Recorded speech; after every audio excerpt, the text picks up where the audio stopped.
जहां एक तरफ जेवर एयरपोर्ट से सपनों की उड़ान शुरू हो रही है, वहीं अभी तक कई सेक्टर्स में सन्नाटों का किस्सा है। कहीं अभी लोगों के कुछ किए हुए अधूरे वादे और कुछ अटकी हुई उम्मीदें अभी बाकी हैं। मैं सोनिया चौधरी और आप देख रहे हैं मेरे साथ जेपी रियल एस्टेट का यूट्यूब चैनल। तो साथियों, अभी बहुत सारे लोगों से जैसे हम कनेक्ट होते हैं तो बहुत सारे लोगों का एक सवाल होता है कि मैम करीब करीब 2009 की अलॉटमेंट और आज तक की बात कर लें तो 16 साल हो गए हैं, तो कहीं अभी तक अधूरी सड़कें हैं और कहीं अभी तक बिजली या अभी पानी की कनेक्टिविटी भी नहीं मिली है। तो साथियों, उसके लिए मैं बताना चाहूंगी कि एक नया विकास, एक नए शहर का विकास थोड़ा समय मांगता है। अगर हम बात करें तो साथियों, कुछ समय पहले की ही बात है, अगर हम बात करते थे कि यमुना अथॉरिटी के सेक्टर 18 और 20, तो लोगों का एक ही कहना था कि मैम वो तो बहुत दूर सेक्टर हैं।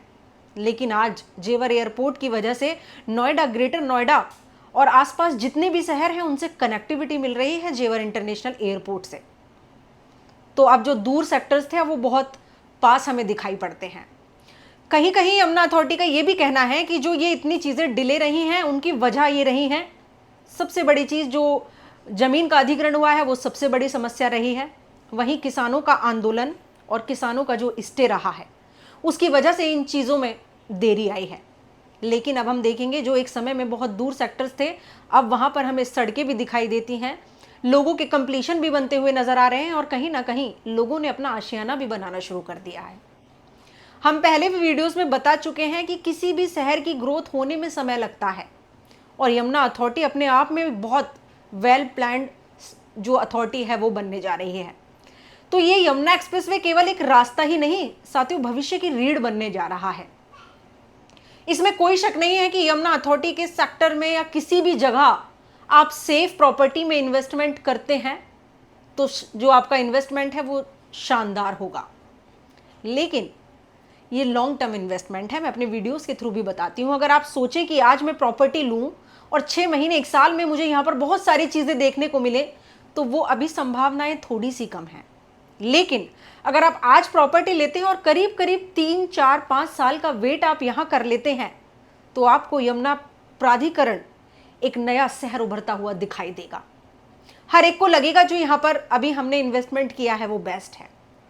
क्योंकि बहुत सारे लोग कहते हैं कि मैम अगर आपकी यहाँ पर प्रॉपर्टी हो तो आप क्या करेंगे, उसे सेल करेंगे या आप अभी होल्ड करेंगे।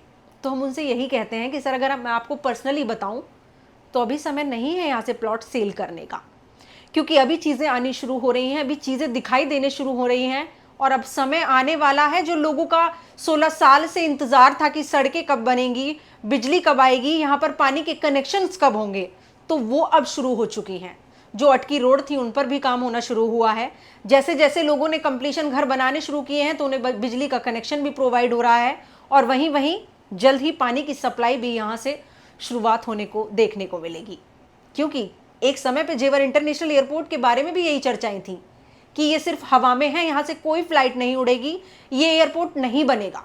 लेकिन अब हम देख रहे हैं कि 30 अक्टूबर को यहाँ से सबके सपनों को पंख मिलने वाले हैं। अच्छा समय है निवेश करने का, लेकिन केवल अथॉरिटी से प्लॉट अप्रूव्ड वाली ही चीज़ों को आप लें या जिनके प्रॉपर डॉक्यूमेंट्स वेरीफाई होने चाहिए। कहीं से भी प्रॉपर्टी लें लेकिन सारी चीज़ों को चेकआउट करके ही लें। कोई भी सेक्टर हो, एग्रीकल्चर लैंड हो, आबादी वाली लैंड हो, 7% के किसान कोटा प्लॉट हो। बाकी मैं आपके सवालों के हिसाब से ही कोशिश करती हूँ कि सारे सटीक और सही जवाब दिए जाएं। आप लोगों के जो सवाल होते हैं उनको हम फील करके तभी हम उन पर वीडियो बनाने की कोशिश करते हैं। कोई भी क्वेरी है, कोई भी क्वेश्चन है, नीचे हमेशा नंबर मेंशन रखते हैं, आप हमसे जुड़ सकते हैं। और जेपी रियल एस्टेट आपसे वादा करता है कि आपका जो निवेश होगा वो भविष्य में आपको बेहतर ही मिलेगा। आपका दिल से बहुत बहुत धन्यवाद।